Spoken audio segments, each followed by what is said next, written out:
A mixed bag episode of Locked On Hoosiers today for you guys. Two former fan favorite Hoosiers reuniting in the NBA, and Juwan Morgan and OG Anunoby. Mike Woodson on a recruiting trip and some exciting recruiting news on the back of that. And then a preview of the women's basketball game tonight against Wright State. A lot of places we're going to be jumping all over today, so sit back and be sure to enjoy this episode.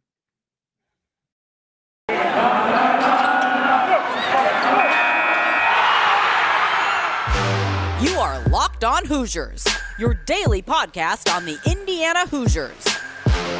Part of the Locked On Podcast Network, your team every day.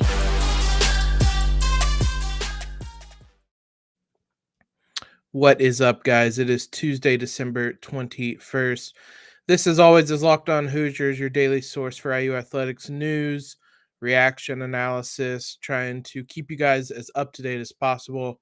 I'm your host, Jacob. Want to thank you guys for making Locked On Hoosiers part of your day and your first listen every day. Just a reminder, we are free and available on all platforms, including YouTube, at Locked On Hoosiers. Today's episode is brought to you by Sonos. Sonos is the official sponsor of ESPN College Football. Go to Sonos.com to learn more. As always, guys, make sure you're subscribed wherever you listen to your favorite podcast at. Wherever you're listening to us now, just head on over, subscribe real quick. Helps us out a ton.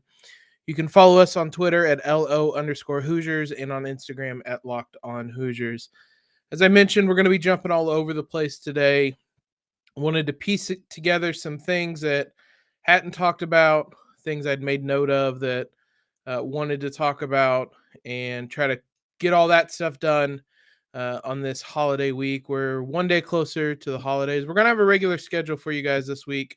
Typically record episodes the night before, so there'll be a Christmas Eve episode for those of you that will be stuck in the office potentially on Christmas Eve, or if you're going to be doing some baking and some decorating, you can pop us on and listen to us on Christmas Eve. But jumping into today's episode, we'll start off with Mike Woodson, who has I'm sure a lot of you know, has a regular radio show on Mondays. He was not at that radio show live on Monday because he was at a recruiting trip in Fort Myers, Florida. He was there to watch Jalen Hood-Schifino, who we obviously know is already committed. Watch that Montverde team that also includes Hood-Schifino's teammates KJ Evans in the class of 2023 and Derik Queen in the class of 2024. Now, we talked about both these guys. Queen is ranked second in 2024 class by ESPN. He's a 5-star recruit, 6'8" forward. Evans is ranked second in the 2023 class by 247 Sports. He is a 6'9" forward. Now, the exciting news on the day is that according to, I believe, Tipton Edits, who went from an account, a Twitter account that made you see those graphics where prospects or recruits say, "Oh, I'm down to my final 4," and it's some wild graphic or whatnot. That's what this account started as. Joe Tipton is the one who runs it.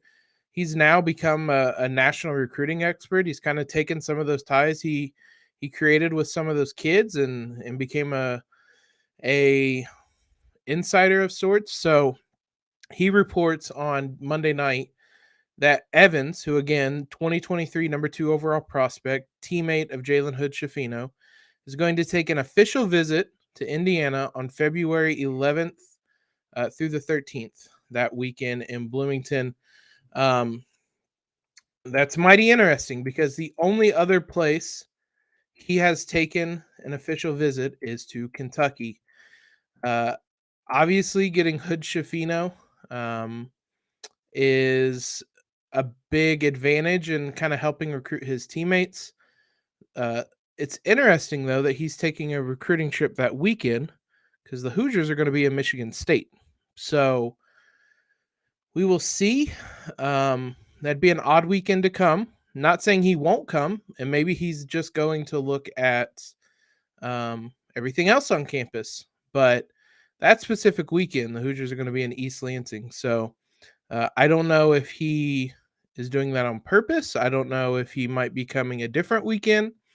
But nonetheless, the Hoosiers seem to have some sort of inside track on recruiting Evans, who would be one of the best prospects the Hoosiers have ever landed when it comes to basketball. And that is a deep list. In that game, Woodson watch, Montverde won handily, 75-34. They were facing Orlando, I believe it was Prep Academy or Christian Prep. They dominated. Hood-Schifino had 9 points and 5 assists. Evans had 10 points. Queen had 8 points and 10 assists. So Mike Woodson out on the recruiting trail on Monday night down in Florida. His radio show was taped. There was still an interview. A couple of interesting takeaways from that. Two things in particular. In regards to the offense, which wasn't great against Notre Dame, he said the team needs to go back to the drawing board. There was too much stagnant, or the players were too stagnant, and there was too much lack of ball movement on the offensive end. So there's a lot of kind of watching when Trace Jackson-Davis gets the ball, and that works when there's double teams and you kind of swing the ball around. But it makes it pretty easy to guard guys off the ball if they're just not moving and standing in one spot. So we will see if they're able to kind of rework the offense and whether that has any kind of positive effects when they next are on the court. The other thing, which I saved to the end of this first segment, because I have strong feelings on this. I did not catch this. Apparently, at Saturday's game, there were fans that were booing Xavier Johnson. Mike Woodson's quote was, quote, "I just need the fans," that he said, "I need them, the fans, to support what we do, support our players, and keep them pumped up. Let me give them hell. That's where it should come from." I have very strong feelings about this. Do not boo your team, especially college kids. This was a thing handful of years ago under Crean when they were struggling at the end of, I can't remember which specific season it was, when they kind of crashed and burned and missed the tournament. There was a debate because Assembly Hall was just booing the team all the time. Don't. These are college kids. They're trying hard. I have very different standards for high school and college kids than I do professionals. Professionals, it's literally their job to be an athlete and play at a certain level. I'm fine with booing your own team in a professional game because that's all they have to worry about. Do not boo college kids. If I feel like I shouldn't even need to say that, and I know it was probably a kind of a vocal minority, but that's just not a thing that they should do. And Mike Woodson absolutely nailed it. The fans should be the ones pumping them up, cheering them up, and Mike Woodson behind the scenes should be the one getting on them and making them improve. And there has been nothing to indicate he is not fully aware of the struggles of this team. Xavier Johnson at times. Don't boo. That is very silly, and that is never something that I will say is acceptable, to boo your own college team, especially in a game in Indianapolis. It's virtually a home game for the Hoosiers. Never, ever, ever do it in Assembly. Just don't do it. There are so much better ways to support the team. Don't boo your own team.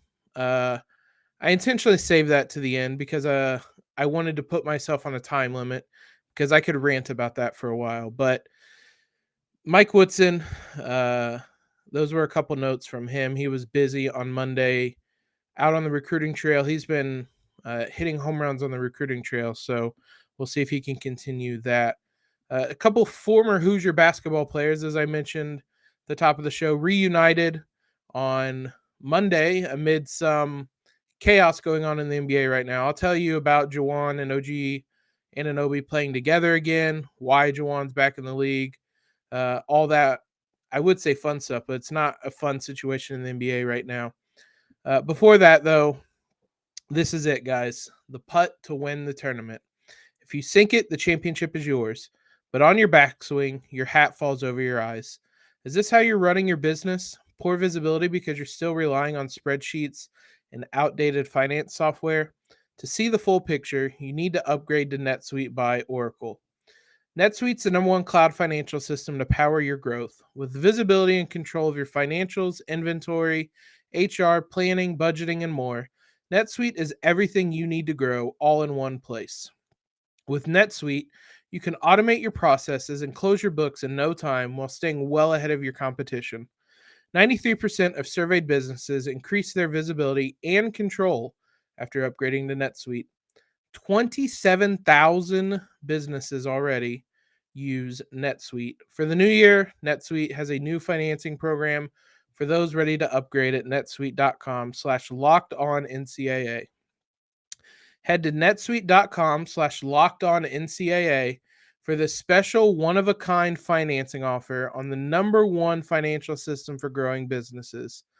That's netsuite.com/lockedonncaa.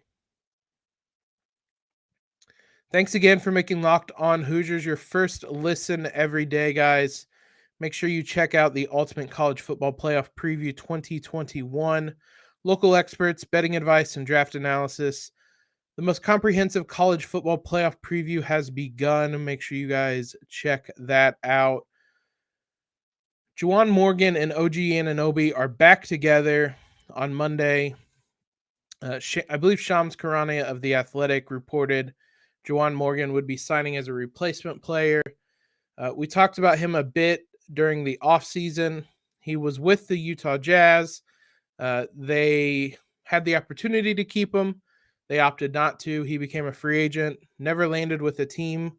He was playing in the G League, formerly the D League, the kind of minor league system the NBA has.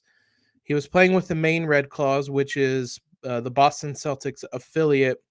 In 13 games this year, he was averaging 12.6 points, 7 rebounds, shooting 55% from the field, 38% from the three-point line, and a tick under 70% from the free throw line. The NBA right now, for those that do not follow it, is being absolutely ravaged by COVID to the point that on Sunday evening, the NBA and the Players Union kind of quickly met over the weekend and agreed to some new rules on Sunday that basically is allowing teams to sign a replacement player for every positive COVID test a team may have. And if they have there's certain requirements. If they have 2 positive cases, they have to sign 1 player. If they have 3, they have to sign 2. It kind of goes up a bit. This is because, as I said, there are a lot of teams being ravaged, honestly, by COVID. The Chicago Bulls had to shut down for a little over a week, postpone a couple games.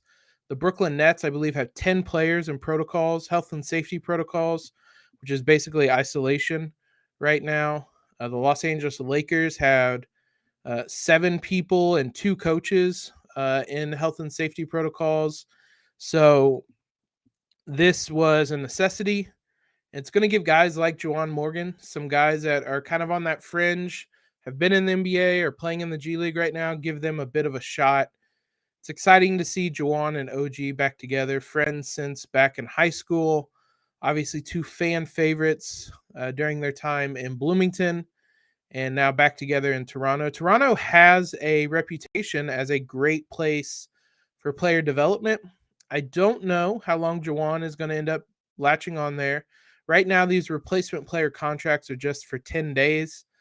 It's kind of unclear if there's still COVID cases. They could bring guys back and whatnot. It's very kind of a fluid situation right now because of just the fluid nature. They didn't really have a plan for this Omicron or Omicron, however you say it, this new variant of COVID to wreak havoc on the league. So what the good news is right now are Juwan and OG are back together. So if you see a Raptors game on in the next week or so, leave it on, watch those two, maybe look up the box scores in the morning. Overall, it's been kind of a down year for IU in the NBA. Vic is still hurt. Thomas Bryant has not made his return. Cody Zeller is hurt, as he seems to always be at some point during a season, unfortunately. Romeo Langford has carved out a bit of a role in Boston. He started a game recently, but it's kind of underwhelming. Shown a little more promise, but nothing close to the first-round draft pick he was. Kind of a similar story to his time in Bloomington, really. Eric Gordon has been one of the few, probably the only Hoosier to have a really big year outside of OG. He's playing on a Houston team that is overall really bad, though they had a win streak. You could see him move to a contender. A couple men's soccer awards I want to mention, kind of wrap up that season. We talked about them losing in the tournament on a golden goal in overtime to Washington. It was a heartbreaking way to end the season. It was a really good team that felt like they had kind of hit their stride and